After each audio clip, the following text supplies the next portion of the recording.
Welcome back. Kindly watch, like and subscribe. A true Nigerian story. Title: 7 Years of Silence, The Secret Wife My Husband Hid From Me. What if everything you thought you knew about your life, your marriage, your husband, your home, was a lie carefully maintained for years? What if the woman you visited with baby gifts was actually your husband's second wife? This is my story. A Nigerian woman caught in a web of betrayal that stretched over 7 years. And I never saw it coming. 15 years ago, I believed I had everything any Nigerian woman could pray for: a loving husband, a peaceful home, and financial stability. Our wedding in 2009 was small but elegant, filled with prayers and promises of forever. We lived in a modest 3-bedroom flat in Surale, and I worked part-time as a school administrator while my husband ran his logistics and procurement business in Ikeja. He was a reserved man, calm, calculating, and always in control. We rarely argued. If anything, he was too quiet. But I had no reason to complain. My friends would often say, "You're lucky. No drama, no wala. That man is gold." I thought so too. I didn't monitor his every move, and I wasn't one to poke my nose into his office affairs. I believed in privacy, in respect. Maybe that was my first mistake. We wanted children, tried for years, but nothing. We visited doctors, prayed, and even fasted together. He never blamed me. In God's time, he'd always say. And I believed him. I thought we were in this together. But behind those words were secrets I couldn't begin to imagine. It was a quiet August morning, 7 years ago, when he mentioned he had new core members at his office. They posted 4 of them to my company, 2 guys and 2 ladies, he said while sipping his tea. I smiled.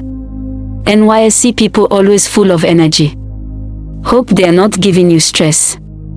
He shook his head. No, they are sharp. One of them, Bisola, she's the most coordinated. I'm thinking she might stay longer if she's interested. That was the first time I heard her name. I didn't think much of it. In fact, I was even pleased. We joked about how difficult it was to find competent staff. A smart youth corps member sounded like a blessing. Days turned into weeks, and soon months. Occasionally, he'd mention something about Bisola helping him prepare reports or managing client files. She's very organized, he'd say. I can leave her in the office and travel without any worries. I'd nod, thankful someone was easing his workload. But gradually, I noticed something small. He stopped talking about any of the other core members. It was always Bisola this, Bisola that. Again, I brushed it off. Maybe she truly was the best among them. Or maybe I didn't want to think otherwise. Eventually, the service year ended. He told me she had been retained as his secretary. I offered her a job. No point letting a good one go. Okay, I replied, again without suspicion. I never believed in monitoring staff or hovering around his office. I wasn't one of those wives who made unannounced visits. I trusted him. Or maybe, deep down, I just wanted peace more than truth. 4 years ago, he came home with news. Bisola is getting married next month. She invited me. The wedding is in Port Harcourt. Oh wow. That's nice. You're going? He nodded. Yes, with a few friends from the office. I remember asking, who is the lucky guy? He shrugged. Some guy working abroad. She doesn't talk much about him. That explanation satisfied me. I didn't ask further. I wasn't the type to attend weddings of my husband's staff, so I simply gave him money to add to whatever gift the office was planning. The weekend he traveled, I stayed back in Lagos. He came home 2 days later, casually mentioning how everything went well. It was a small ceremony. Her family seems nice. That was it. I didn't know I had just been fooled. I didn't know my husband was the groom at that wedding. I didn't know that every guest, every friend at that wedding knew a truth I didn't. He married another woman. And I, the first wife, was at home, funding part of the betrayal. Less than a year later, he told me Bisola had given birth to twins. Wow! Twins! That's wonderful, I exclaimed. She's truly blessed. I'll take some of the staff to greet her, he said. No, I'll go myself, I offered. He looked a bit surprised but nodded. She'll appreciate that. I went. Bought baby clothes, diapers, toys, everything a new mother would need. I visited the house in Gogoda. A 2-bedroom flat, clean and tastefully furnished. She's doing well, I thought to myself. God is really blessing her. She welcomed me warmly. We laughed and joked about motherhood and sleepless nights. When I asked about her husband, she smiled and said, he's not around. He's based abroad. He travels a lot. I didn't ask further. After all, who was I to pry? I carried one of the babies, took pictures, and prayed over the twins. All that time, I didn't know I was cradling my husband's children. All that time, I was sitting in a house bought by my own husband for his second wife. I was the guest of honor at the home of the woman who had replaced me. After that visit, life continued as usual. My husband remained the same, calm, caring, and distant in just the right measure to avoid suspicion. If anything, he became more generous. He gave me more money, took me shopping more often, and never argued. I didn't realize it then, but maybe he was trying to ease his guilt. But inside me, I felt a void. The children we prayed for never came. I visited the hospital alone this time, tried herbal treatments, consulted pastors and prophets. Nothing changed. Still, I stayed faithful. I believed he was faithful too. Sometimes he'd go on weekend trips and tell me it was official business. I believed him. If he got a call late at night and stepped out to answer it, I believed it was from clients abroad. Trust is a beautiful thing until it kills you. December 22nd, last year, was the day my entire world collapsed. My younger sister, Tola, had just gotten a new job as an accountant in a private hospital at Gogoda. It was her first month there, and she was still getting used to the environment. That morning, she called me briefly. Guess what? She said excitedly, your husband's company secretary is here. She's about to have her baby. Oh really? I replied with casual interest. Did you say hello? I haven't yet. But I recognized her. I'll try to greet her later. It was a brief chat. I didn't think much of it. Later that evening, she called again, this time her voice was shaky. Sis, there's something I need to tell you, she said. I don't know how you take this. I sat up immediately. What happened? Bisola. She just gave birth to another baby. A boy. But that's not the issue. Sis, your husband was here. He signed all her hospital forms. He paid all the bills. And when the nurses asked who he was, she said, he's her husband. My heart stopped. What did you just say? I whispered. I thought it was a mistake, so I asked one of the midwives. They all know him as her husband. In fact, he's been visiting her regularly since she arrived here. I couldn't breathe. Are you sure? Yes. I saw them together with my own eyes.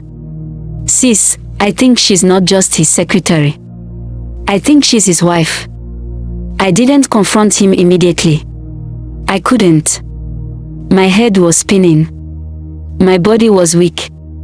I hadn't eaten all day. I couldn't even cry.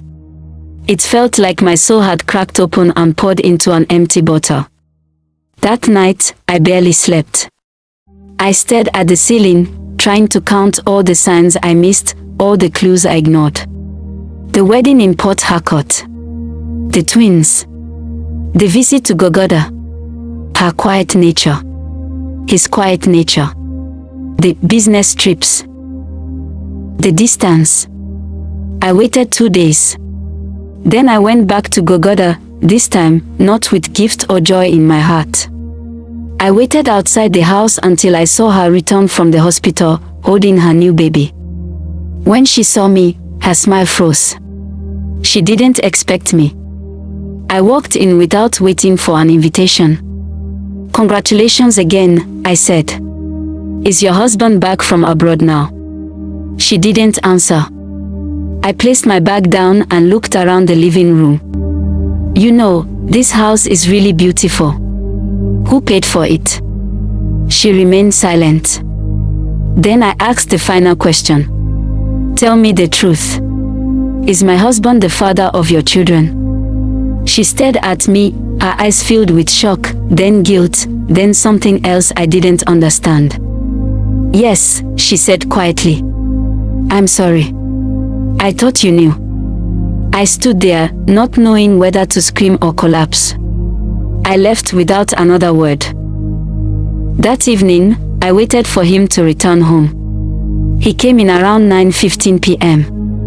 As always, calm, composed, as if nothing was happening. "We need to talk," I said. He sat down. "I know. So it's true." He nodded. "How long?" 7 years. 7 years, I echoed. "And you never thought to tell me?" He was quiet. "The wedding in Port Harcourt?" I asked. "It was us," he admitted. "I married her. And the twins. They're mine. And the house in Gogoda. I bought it." My body trembled. "Why? What did I do to deserve this?" He looked at me, his voice steady. "You did nothing wrong." Those words broke me more than if he had blamed me. At least if I had done something wrong, maybe the pain would feel justified. But no, he chose to betray me while I remained loyal, loving, and blind. "You lied to me for 7 years," I whispered. "You had 3 children with another woman, built her a home, and paraded her as your staff. While I was here, praying for a child, trusting you." He lowered his eyes. "And your family?" I asked. "They knew." He nodded slowly. "Everyone knew." I confronted his mother first. The woman I had called Mama for 15 years. She didn't deny it either. "My dear, it's not like we hated you," she said. "We just didn't know how to tell you. He wanted children. That girl gave him children. So I'm worthless now because I couldn't conceive." "No, that's not what I mean. But he's a man." I walked out. His siblings, cousins, even the driver, everyone knew. I was the only one living in ignorance. They patted me behind my back, smiled in my presence, and helped him keep the lie alive. My entire marriage was a performance, and I was the only one without the script. Since that day, I haven't known peace. I hear voices in my head. I replay conversations, rewind moments.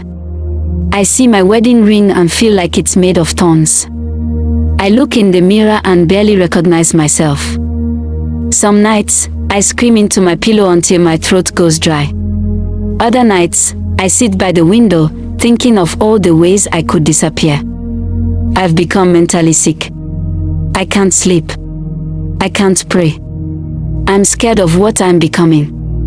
The rage inside me is wild. It wants to destroy.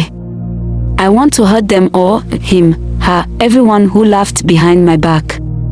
But I don't. I stay indoors, suffocating in silence, because society says I must hold it together. So here I am, telling my story not for pity, but because I don't know what to do anymore. Do I leave after 15 years of marriage and start again at almost 40? Do I stay, pretend I never knew, and keep living in this carefully packaged lie? He wants me to stay. He says I'm still his wife. That he still loves me. Love. Is that what you call this? Can a man truly love two women and destroy one of them so completely? Now I know why some women burn houses. Why some break bottles. Why some go mad. I pray I don't. But every day, I feel closer to the edge. If you're watching this, maybe you've been through worse. Maybe you know someone like me. Maybe you were the second wife, or maybe the woman living in lies. What would you do if you were me? Because honestly, I don't know anymore. It's been 6 months. 6 long, dragging, twisted months since the truth cracked my life in two. At first, I thought I wouldn't survive it. I stopped going to church. I barely picked up my phone. Even food became a memory. I slept in the living room for weeks, surrounded by walls that suddenly felt like strangers. My sister Tola stayed with me for the first month. She was scared I'd do something crazy. I almost did, twice. Once, I poured kerosene on my wedding gown. The second time, I stood on the balcony, staring down at the quiet street for what felt like forever. But I didn't jump. I didn't burn the dress. Something inside me wouldn't let go. I guess it was the part of me that still wanted to fight, not for the marriage, but for myself. One quiet morning, I got an unexpected text from Bisola. I never meant to hurt you. I never knew he hadn't told you. I thought you were aware of everything. I am sorry. I stared at the message for an hour before deleting it. Sorry. Sorry doesn't erase 7 years of deceit. She built her life on my silence.